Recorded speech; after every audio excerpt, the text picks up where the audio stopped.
Yan. Naka-only data ako mga boss ha.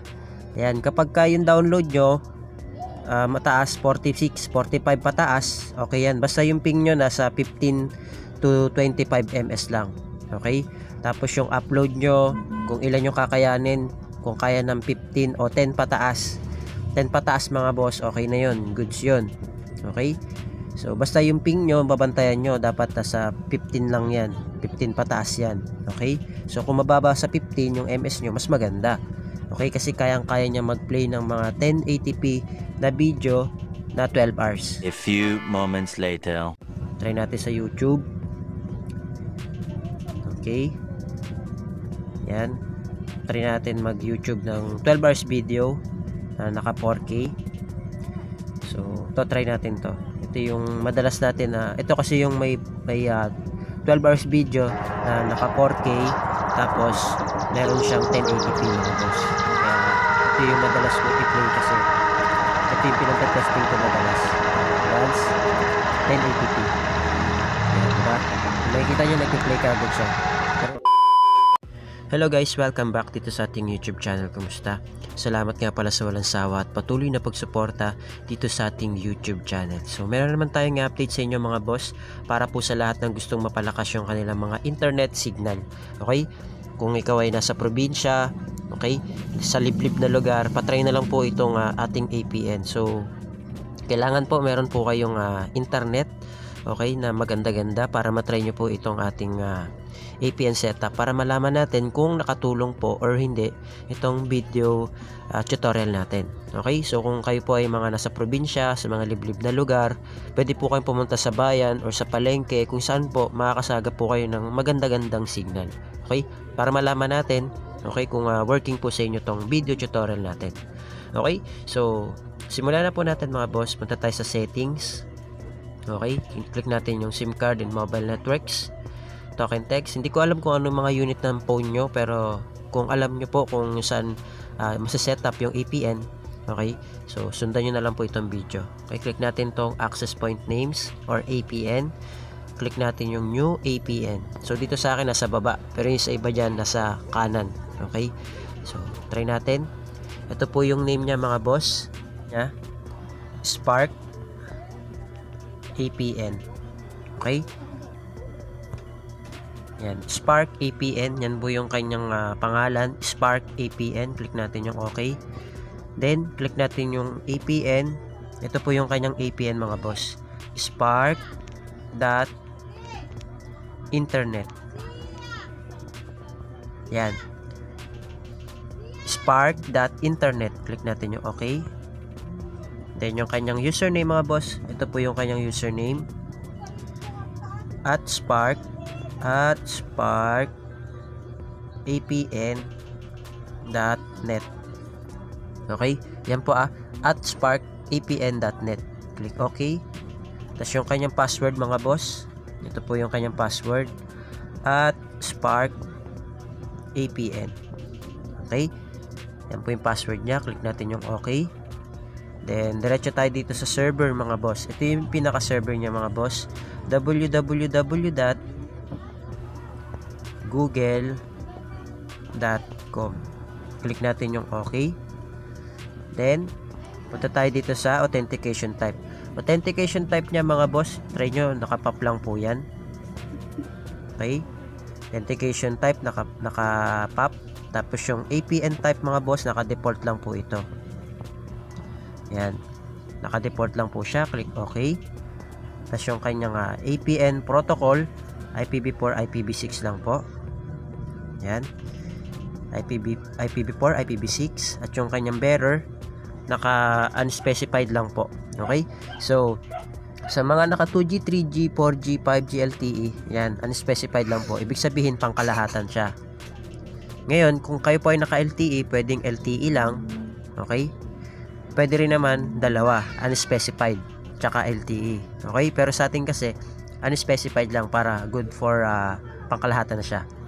Okay, good for all na yan. So click natin yung okay. Then click natin yung more. Then click natin yung save. Okay? Then, click natin yung ginawa natin mga boss. Yan, click natin yung Spark APN.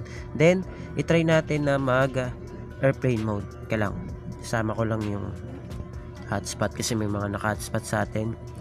Yan, airplane mode lang natin ng mga 3 to 5 seconds or mas mahaba, mas maganda. Okay? So, yan, on natin. Buksan ko lang yung hotspot ko. Then, try natin siya speed test. Yan. Naka-only data ako mga boss ha. Yan, kapag yung download nyo mataas, 46, 45 pataas, okay yan. Basta yung ping nyo nasa 15 to 25 ms lang. Okay? Tapos yung upload nyo, kung ilan yung kakayanin, kung kaya ng 15 o 10 pataas. 10 pataas mga boss, okay na yun. Goods yun. Okay? So, basta yung ping nyo, babantayan nyo, dapat nasa 15 lang yan. 15 pataas yan. Okay? So, kung mababa sa 15, yung MS nyo, mas maganda. Okay? Kasi kayang-kaya niya mag-play ng mga 1080p na video na 12 hours. So, try natin sa YouTube. Okay? So, close natin. Close natin yan. Try natin sa YouTube. Okay? Yan. Try natin mag-YouTube ng 12 hours video na naka 4K. So, try natin to. Ito yung madalas natin na ito kasi yung may 12 hours video na naka 4K tapos meron siyang 1080p mga boss. Kaya ito yung madalas ko i-play kasi ito yung pinag-testing ko madalas. Advance 1080p. Ayan, diba? Makikita nyo nag-play ka agad siya. Pero rinig nyo naman mga boss. Ayan, kahit ayan o.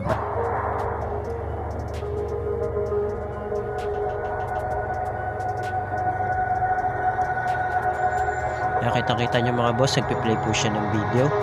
Okay, so kahit i-forward nyo yan, yan o, diba, nagpi-play po kagad siya. So, ganyan siya kabilis, ganyan siya kaganda mga boss. Okay, so I hope na gumana po sa inyo tong video tutorial natin.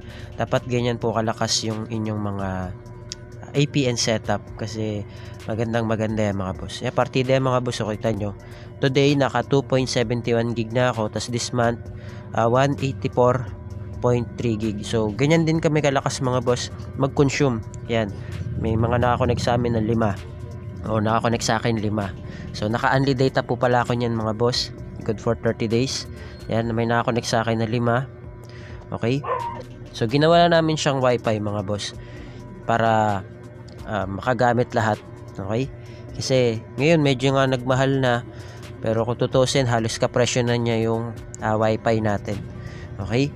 So, mangyayari niyan kapag ka nagmahal pa to, talagang mapipilitan kami magpakabit na lang talaga ng pa-wifi na lang. Kasi mahal din eh. Halos parehas na lang din kung magwa-wifi kayo, kapresyo niya na yung wifi. Diba? So, sabihin natin na 3 months siya, 1-2. So, yun yung kinaganda niya, 90 days. Diba? So, maganda na sa kanya kasi 90 days siya.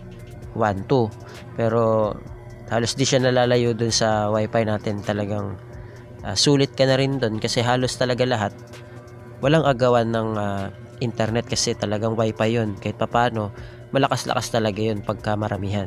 Okay? Kasi itong sa atin malakas siya kasi pan solo. Okay? Dahil medyo humihina siya kasi nga maraming kumukonek sa akin na para naging wifi na talaga siya. Okay? Pero kung gugustuhin ko man, magwa-wifi na ako para lahat kami makagamit. Okay? Kung talaga magmamahal pa itong ating only data. Okay? So, ganoon yung gagawin ko kasi pang-personal ko lang tong only data ko eh. Dahil wala naman load tong mga to, yung mga kasama ko. Pinapakonek ko sila. Diba? So, para nag-wifi na rin kami. Kung gustuin ko, kung ganyan na magmamahal pa siya, magpapakabit na lang kami para lahat kami makinabang. Pero syempre, dahil ito yung content ko, mag-upload pa rin tayo ng about sa only data at kung paano kayo tutulungan mapalakas yung mga internet signal ninyo. Kaya tuloy-tuloy pa rin tayo sa pag-upload. Okay?